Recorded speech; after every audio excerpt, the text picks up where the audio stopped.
we were watching the horrifying scenes of hospitals flooding with severe cases of coronavirus in Italy and other countries. It was a big moment for the whole world, and obviously for those of us working in public health. The main aim was to minimize deaths from this awful virus, to protect those at high risk of death, the vulnerable.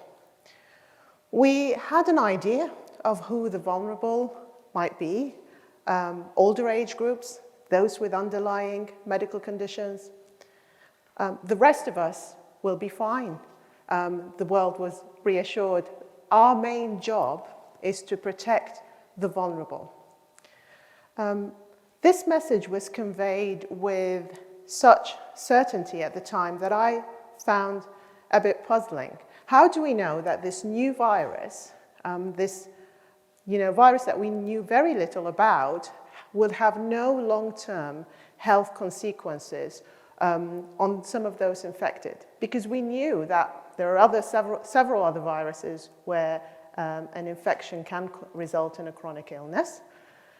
Post-viral infection or post-viral disease was not a new condition, but it was totally absent from public messaging at the time. There's nobody in the news or media talking about this potential outcome of the pandemic, which is chronic illness and disability. On social media, on the other hand, there's another story emerging. People who were getting infected with COVID were saying, it's strange, they're not really recovering quickly, maybe for weeks or even months. The symptoms keep coming back to them. Many of them were people of younger age groups, people with no underlying medical conditions, so not those who are classed as vulnerable. And this, these stories on social media of the so-called mild COVID-19 infection was emerging. People basically were experiencing symptoms like extreme exhaustion, muscle pain, joint pain, chest pain, palpitations, dizziness. Some of them couldn't really do their simple basic task, daily task.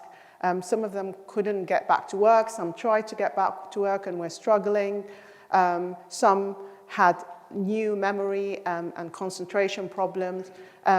Some of them continued to work throughout the acute mild illness at the start, thinking this is going to be a really short flu-like illness, like I did, only to crash after a while, like I did as well. For me personally, this weird experience of not recovering from the virus, of getting these symptoms again and again, every time I thought I was on the mend, they were coming back. It was horrifying. But actually, social media made it more tolerable for me. It was the only source that you could see the accounts of other people experiencing the same, where you could actually see that it wasn't only me. There are other people experiencing this. There were lots of stories out there from all over the world, not just one place, of similar stories, certainly enough stories for the politicians, the experts, and the doctors to pay attention to this. Actually, some of these stories came from doctors and other health professionals experiencing what we now know as long COVID. Healthcare workers were among the professional groups who had some of the highest burdens of these conditions at time during the pandemic. So I decided to share my experience as well, particularly in terms of what it means in public health terms, because I saw a gap there. So I wrote about it in July 2020 in the British Medical Journal.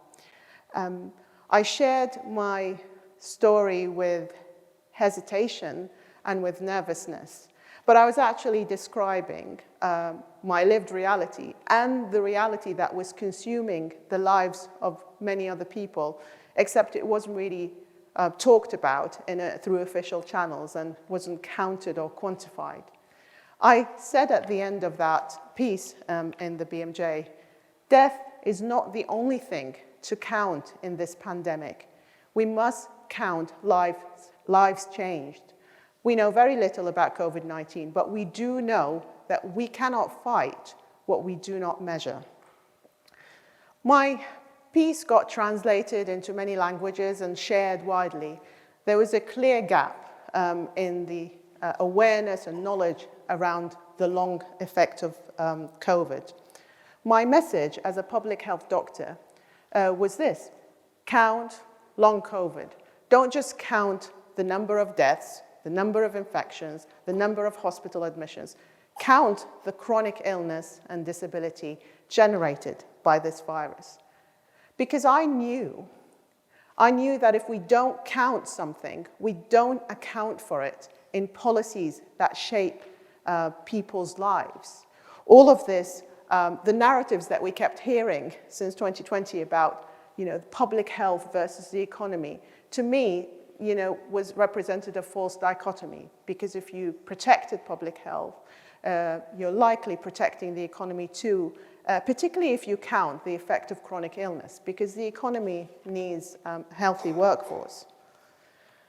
So when I shared my story, I was worried about saying something different, calling for something different. I was also concerned about mixing my personal story with my professional thoughts.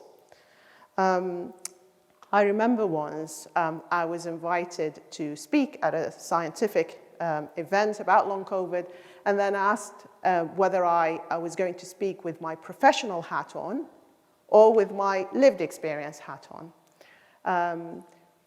So basically, shall we introduce you as a doctor or as a patient?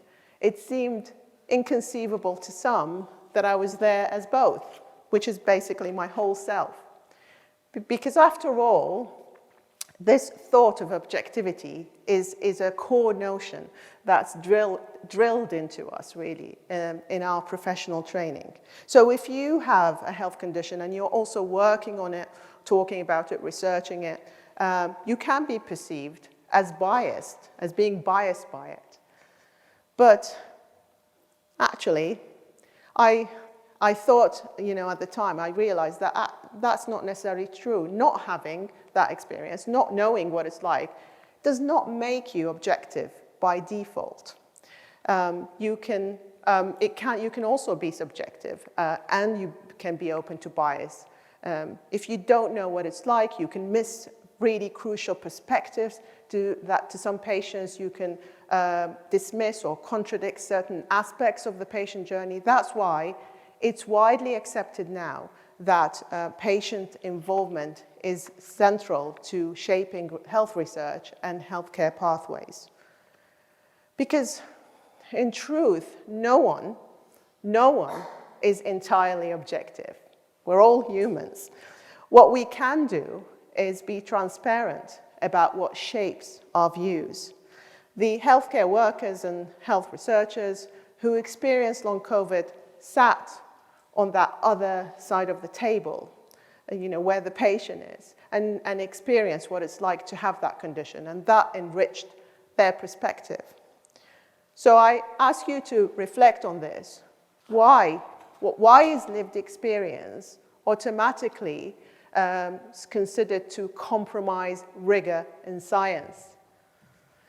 In fact, there is power in knowing, understanding the specific vulnerabilities of a certain condition, because that can help you ask the right questions and try and find the relevant solutions and answers to support others.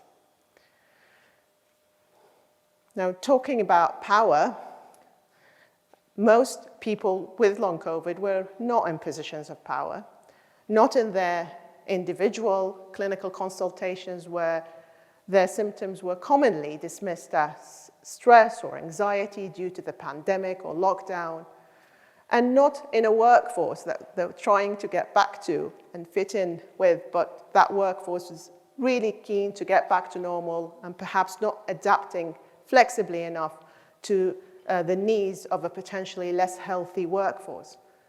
And not in a society overall which really just wanted to forget about COVID and all its devastating effects, understandably. So that's why many felt they had to share their story. And they had the same this message. They wanted to warn others about the virus, that COVID is not necessarily harmless in the young and healthy. It can change your life.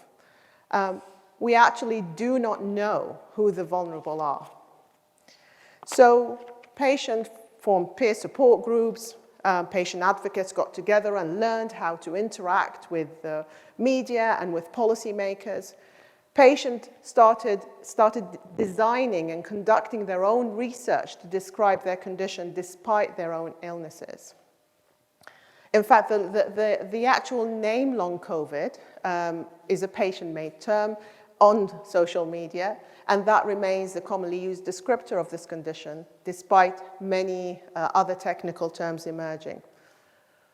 We kept repeating the message, saying it over and over again, persevering, count long COVID, until some of those in positions of power heard the message, and long COVID was acknowledged, clinics started to get established, research started to get funded, and attempts to count it started as well.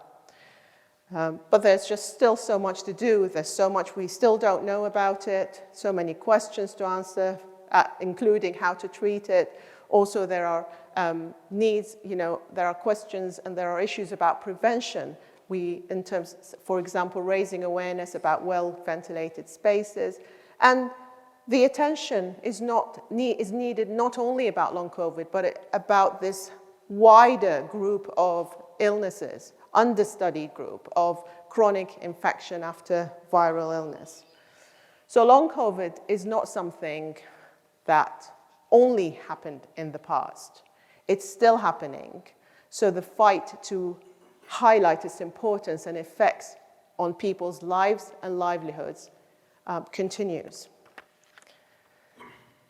There is a quote by one of my favorite authors, Khalil Gibran, and it goes like this: I learned silence from the talkative, toleration from the intolerant, and kindness from the unkind. Yet strange, I am ungrateful to these teachers. Long COVID has been my teacher, a teacher to me that I'm ungrateful to. However, I am grateful and thankful to all the people along the way who made the lessons bearable.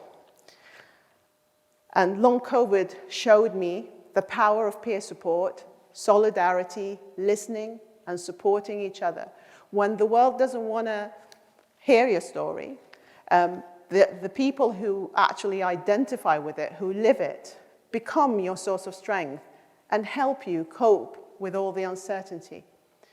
Long COVID also empowered me to question the dominant narrative, and that's not only about the pandemic, but also about unspoken rules within my own profession. Somehow, it pushed me down so much that it freed me to look up and gave me courage to differ when my reality didn't fit in the mainstream narrative. Sometimes you're bravest and you're most likely to make a difference when you're at the height of vulnerability. Thank you.